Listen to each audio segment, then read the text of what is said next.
Balik lagi sama gue Febian dari Kepoin Tekno, dan gimana kabarnya guys? Semoga sehat-sehat semua. Dan hari ini kita kedatangan smartphone terbaru dari Realme, yaitu Realme GT Neo 3. Dan ini secara spek sangat menarik karena dia hadir dengan chipset yang masih sangat grace, yaitu MediaTek Dimensity 8100 5G.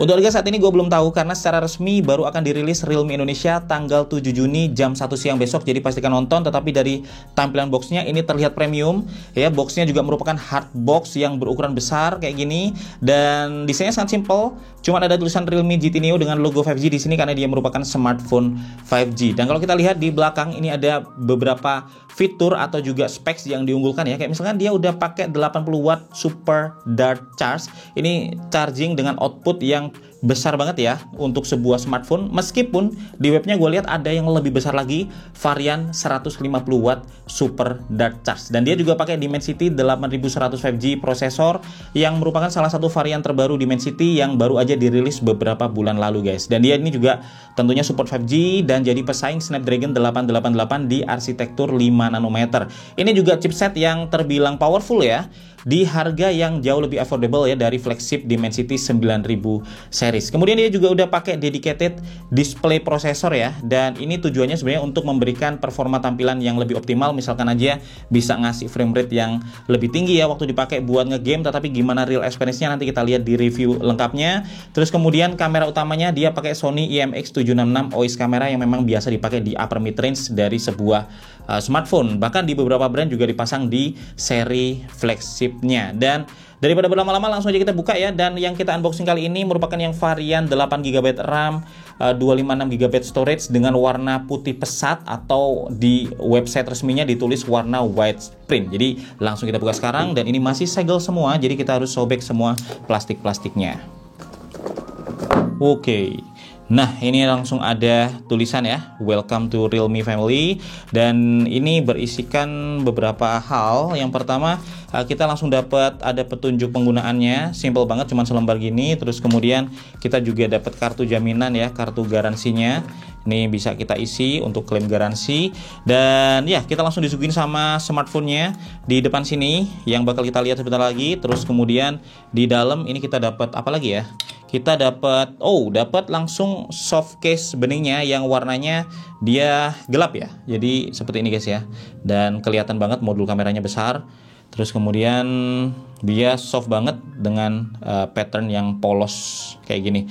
Terus kemudian kalau kita lihat lagi, kita dapat kabel chargernya, dan kabel chargernya tentunya ini udah dari USB Type A ke USB Type-C, dan ini kabel yang memang dia support super dart charge ya, 80 watt ya. Kemudian gini warnanya putih guys. Terus lalu di dalam sini kita juga dapat, nah ini ada SIM tray ejectornya. Nah, terus kita dapat sesuatu yang jarang ada ya di smartphone flagship saat ini, tetapi malah disertakan di smartphone upper mid range kayak smartphone ini, yaitu kepala charger. Dan ternyata kepala chargernya dia compact, jadi ukurannya nggak terlalu besar, meskipun outputnya ini cukup besar ya, sampai 80 watt super dart charge. Mantap. Dan kalau kita lihat lagi, udah itu aja, kita nggak dapat headset ya, tetapi udah cukup lengkap untuk smartphone saat ini. Dan ini dia smartphone-nya guys ya. Dan smartphone-nya wow, desainnya kayak mobil balap ya. Kita lepas dulu, 1, 2, 3.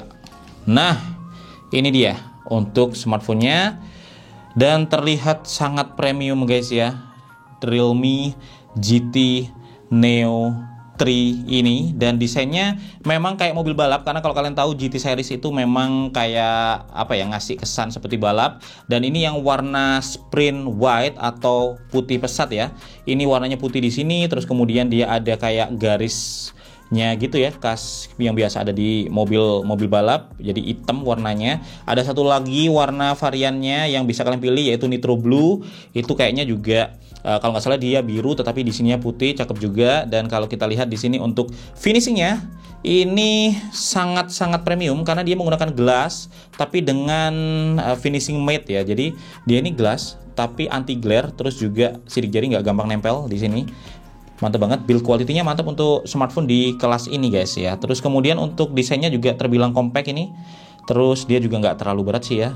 Ya, kita bisa bilang ini merupakan smartphone yang cukup ringan untuk kelas smartphone dengan baterai berkapasitas 5000 mAh, karena kapasitasnya memang cukup besar dan dia bisa mempertahankan desain yang menurut gue masih sangat tipis kayak gini. Untuk modul kameranya dia kotak begini ya, dengan 3 kamera belakang ya. Jadi yang utama ini yang tadi gue sempat singgung, dia ini kamera 50 megapiksel ya, dengan sensor Sony IMX766 OIS. Terus kemudian dia ada 8 megapiksel ultra wide angle dan 2 megapiksel makro kamera. Untuk gimana performa kameranya nanti di video reviewnya ya, gue bagiin hasil-hasil jepretannya, dan di sini ada logo branding Realme Dare to Leap-nya. Nah, untuk portnya dia udah pakai USB Type-C dan dia udah ada stereo speaker ya, satu di bawah sini, satunya menyatu sama earpiece-nya. Terus kemudian dia juga udah ada lubang mic, terus ada lubang untuk SIM tray-nya. Kita mau lihat SIM tray-nya. Jadi dia dual SIM tanpa ada micro SD slot ya. Jadi untuk internalnya memang sudah besar 256 GB. Jadi untuk keperluan micro SD kayaknya nggak terlalu butuh ya. Dan kemudian kalau kita lihat lagi di samping kanan ini ada tombol powernya. Di samping kiri ini ada tombol volume up, volume down ya. Kelihatan ya di sini ya di kameranya. Terus kemudian di atas ini, nah ini ada lubang speaker juga. Jadi speakernya nggak cuma di earpiece ini aja untuk stereonya, ada juga satu lubang ya, ada 3 di sini tuh enggak. Nah ini ada satu posisi lubang speaker di sini. Ini untuk ngebalancing ya. Jadi kadang beberapa smartphone kayak misalkan di Pixel 6 itu kurang balance karena di sini kencang di bawah sini, tapi di earpiece kurang begitu kencang. Tetapi kalau ada balancingnya gini better banget karena hasil suaranya bakal lebih jelas ya. Terus kemudian lebih balance juga antara di bawah dan di atas. Terus kemudian di sini ada satu lagi lubang mic. Terus untuk desainnya sih gue suka karena untuk sebuah smartphone upper mid range ini desainnya cukup premium dan dia juga compact dan terlihat sangat solid dengan glass cover matte di belakang, dan frame-nya ini juga metal di warna hitam. Dan sekarang kita mau langsung aja nyalain ya untuk ngelihat layarnya seperti apa dan fitur-fiturnya apa aja. Yuk langsung kita setup. Dan seperti biasa proses setupnya simple aja seperti proses setup smartphone Android pada umumnya. Nah ini dia udah support Wi-Fi 5 GHz dan 2,4 GHz ya tentunya. Jadi kita bisa konekin. Nah di waktu setup kita bisa memilih 3 proteksi ya untuk smartphone ini. Yang pertama ada fingerprint karena dia udah dilengkapi dengan in-display fingerprint sensor. Terus kemudian bisa face juga untuk deteksi dengan wajah ya, dengan kamera ini. Terus kemudian bisa password untuk yang konvensional, kita bakal pakai fingerprintnya ya. Dan kita tinggal masukin aja untuk detail fingerprintnya ini. Dan scan fingerprintnya termasuk cepat ya dan akurat juga untuk setupnya ini. Mantap, nggak lama-lama. Nah terus di awal juga disuguhin ya, kita navigasinya mau pakai tombol atau gestur, tentunya kita pakai gestur yang lebih baru ya, dan juga ada beberapa setting rekomendasi di sini yang kita tinggal pilih aja. Untuk app market kita bisa skip. Nah jadi seperti ini tampilannya ya setelah kita setup, dan kita langsung disuguhi dengan tampilan yang sangat familiar kalau kalian pernah pakai smartphone Realme atau bahkan saat ini masih pakai smartphone Realme, karena tampilannya dari Realme UI 3 ini nggak berbeda ya dari tampilan Realme UI di smartphone yang lainnya. Dan kalau kita lihat di sini kita disuguhi tampilan yang cukup clean. Kalau kita swipe ke kanan ini ada Google Newsfeed ya, yang nampilin berita-berita sesuai dengan preference kita, dan kita bisa baca-baca di sini. Terus kalau kita swipe ke kiri ini ada tampilan dari home screen-nya. Kita swipe ke atas ini ada app drawer-nya, dan ini kalau kita swipe gini ada getar haptic feedback-nya ya. Jadi cetak gitu cukup enak feelingnya.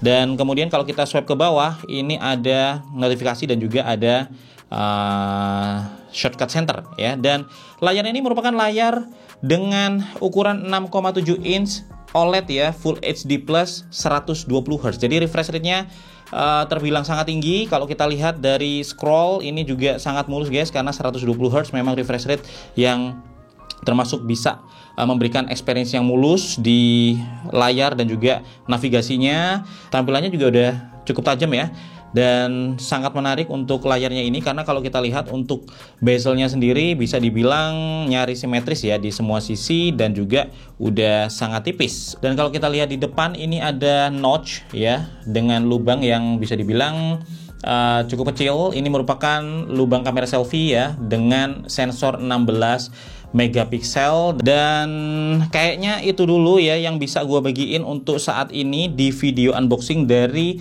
Realme GT Neo 3 ini. Untuk segala macam detail lainnya, kayak misalkan performa gaming, performa harian, terus juga hasil kamera dan fitur-fiturnya, terus kelebihan dan kekurangannya, semua bakal gua bahas di video reviewnya nanti. Jadi stay tune aja, kalian bisa subscribe kalau belum subscribe. Dan kalau ada pertanyaan juga boleh kalian sampaikan di kolom komentar ya. Barangkali ada hal-hal yang kalian penasaran tentang smartphone ini, kalian bisa tulis, nanti bisa gua bahas juga di video reviewnya dan gua jawab melalui video. Gua Febian dari Kepoin Tekno, pamit dulu guys. Semoga video ini bermanfaat buat kalian ya. Sampai ketemu lagi di video tekno menarik lainnya besok.